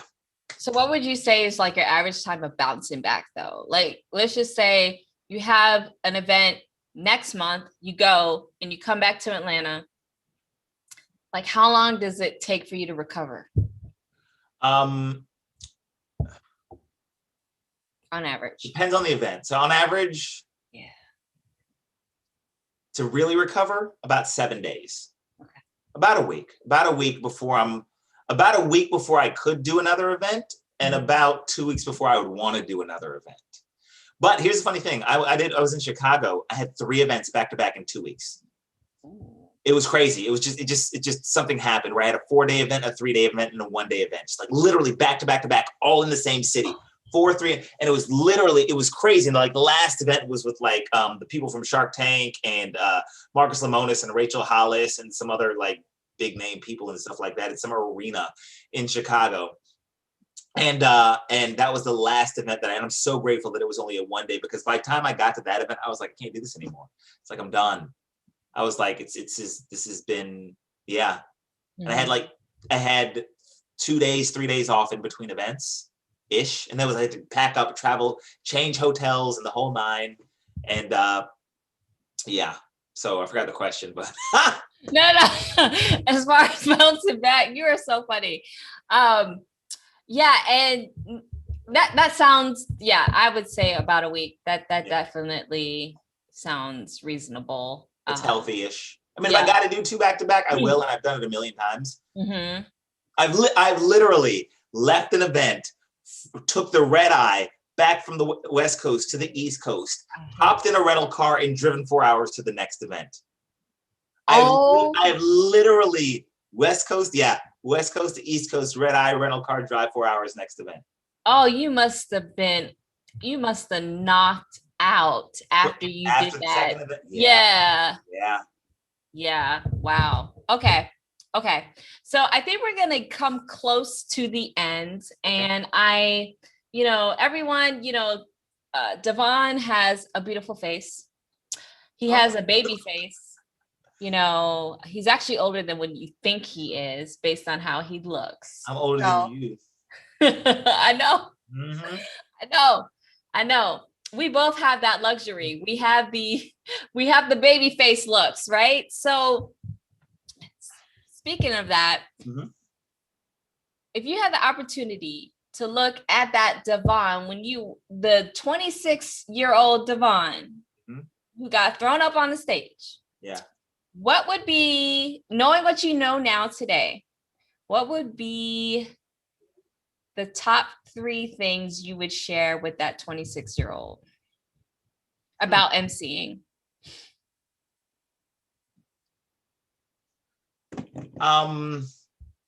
Or it doesn't have to be 3, it could be the major thing. Yeah. The first thing I would say to him, that Devon thought that being a speaker was the pinnacle. This is me personally. So I'll just get a little personal with you guys for a second, if that's okay. Yeah. I've always loved and wanted to be on stage, and I always thought the only way to do that was to be a speaker, was to have a role as a speaker. And so when I started doing events, I started to shy away from them. I never leaned into it fully. I would do an event and somebody would be like, Devon, why aren't you doing this more? This is really great. You're really awesome at it. I'm like, no.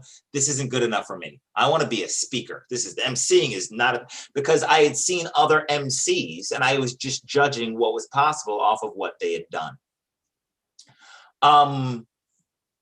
So what I would tell him, that young version of myself, is that Devon, being an MC, and this is what somebody told me. They said, I would say, hey, young Devon, you like the stage, yes? And I would say, yes. Hey, Devon, you want to be on stage more than anybody else? Yes, yes. And you think you should be on stage more than anybody else? Yes, yes. But let me ask you a question. At an event, who is on stage the most? Other than the person whose event it is, who's on stage the most? Who is the other than, let's say, Russell Brunson with ClickFunnels, or Dean Graziosi or Tony Robbins event, other than the person whose event it is, who does the crowd see every single day, multiple times a day? How many times do you have to connect with them?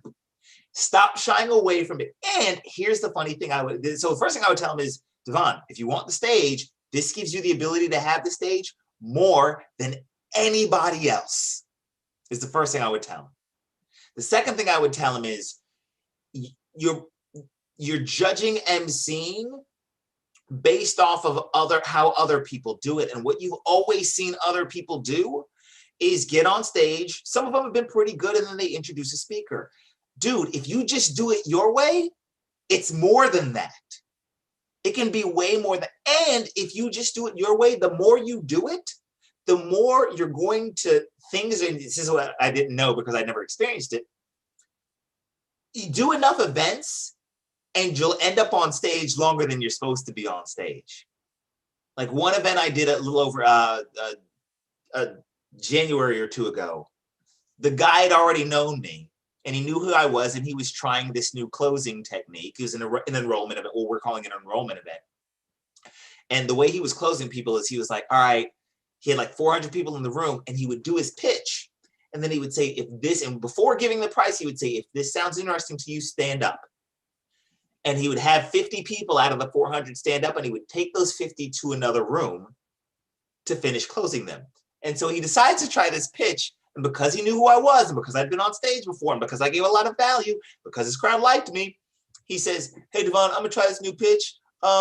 Just take the 350 people and do something with them. And I got to be a speaker and an MC. And it happens all the time. So that's the second thing I would tell young Devon. And the third thing I would tell young Devon is something that he just luckily did by default, was always make it about the event. Don't make it about you. So yeah. Oh my God, I love that, Devon. I feel like we're closer now. Thank you for sharing that. No, seriously.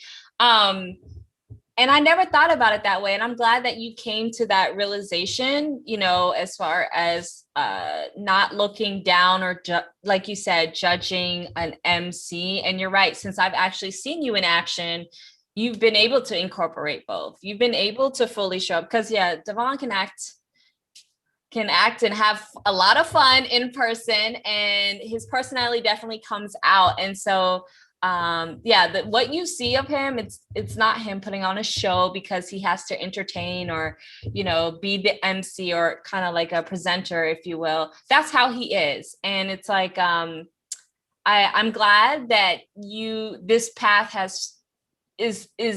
you found this path, and that, you know, I just feel like you're taking it to the next level because, and I'm not saying this because I know you, and I'm not saying this because I've been to like a whole lot of conferences, but I will say it's really hard to find someone who's on your level.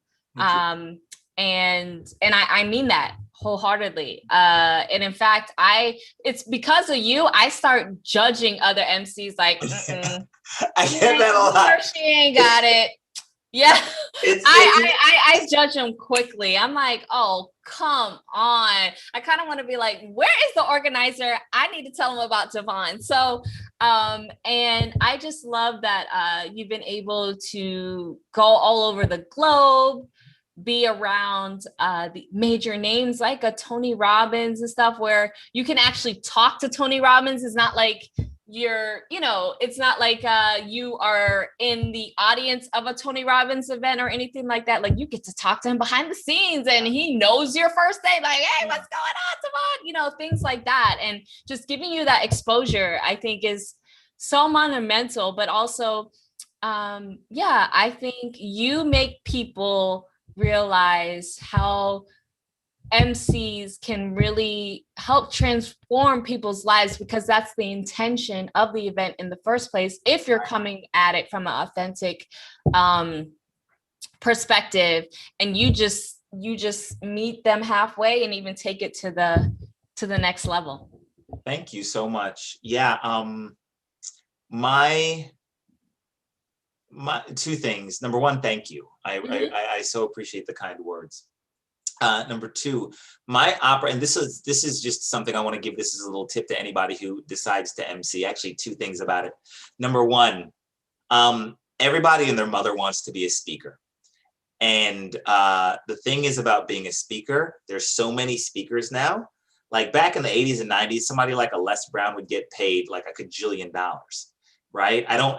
Somebody can attest to this or tell me if I'm wrong, but a lot of speakers now are not getting, I mean, there's still speakers who get paid a lot of money. Don't get it twisted. Tony gets a crap ton of money, but everybody and their mother is trying to be a speaker now. Right? And so it's sometimes harder to get the same amount of money for a keynote. The great thing about emceeing is I will always get paid, because what I'm doing is a job. Like, what I'm doing is I am there I'm not there for 1 hour. I'm there for a long time. And if you want to be an MC, you're there for all 3 days. So it's something that Getting paid as an MC is non-negotiable. Getting paid as a speaker is sometimes negotiable. Getting paid as an MC is a non-negotiable. But the other thing I'll say to what you said about meeting people, let me give one piece of advice to anybody who is either looking to be an MC or who is emceeing their own event. My job, the thing that I like to say that I do is I go into the room and I assess the energy of the room. And my mission is to level up about 2. If on a scale of 1 to 10, this is going to be different for everybody. If on a scale of 1 to 10, the event is at a 4, I cannot bring it to a 9 or a 10 and shake my butt on the stage and pretend it's a nightclub. That's too much. It's not gonna work. So my piece of advice to anybody who's aspiring to be an MC is take the level of the room and bring it up about 2 notches. Bring it up from a 4 to a 6. And they're gonna love you for that. And that'll be just enough to keep them excited and to keep them engaged. And then every once in a while, you'll get those events where they're already at a 9 and you can just go all out and just do you. Thank you. Now, Devon is, he's what's the word I'm looking for? I'm getting caught up on my words, but long story short, Devon, where can people find you online? Because this whole time we've been talking about Emcee and you, and he did not drop any of his links or anything like that. So I want to make sure if you all are watching this, whether it's live, the replay, a year from now, and say, I remember that guy, who was talking about, being an MC and really broke it down. Where can people find you online? You can go to devonbrown.com/MC, and you can spell that EMCEE or letter M, letter C. Either one, because I'm smart enough to know that people are you smart with that. Right? Or you can just go to devonbrown.com and click on Event MC. And if real quick, I'll show you guys this real quick. Let me see if I can pull this up. I got an iPad. It's my first iPad ever, just because of what's it called? Clubhouse. Because all my friends were like, Devon, you got to get on Clubhouse. And I was like, all right, whatever. Actually, you would do well on Clubhouse. No, it's super. You would. So I got this thingy, and let's see if this pulls up. Okay. And you'll see here, I don't know, Monique, let me know if you can read this or not. It says, this is your event, so ultimately I want you to win. The more engaged your audience, the more successful your event. That's so you can see that even on my page, when somebody comes, it's not even Devon is awesome. This is your event. I want you to win. I want you to have an engaged audience. That's it from the jump. And then you can see here, if I click on this little play button, I think, oh no, it says I need 2-factor authentication. Oh well, because I haven't finished setting things up yet. Sure. But if you guys need, if you're looking to model anything, model my page. I'm not gonna feel bad about it. It's what are you gonna do? Not model it if you see it. So yeah. Yes. devonbrown.com/MC. Love it. Thank you so much, Devon. I hope you enjoyed this as much as I did. I did. This was a lot of fun. So thank you. Thank you for inviting me. I'm honored and I'm humbled.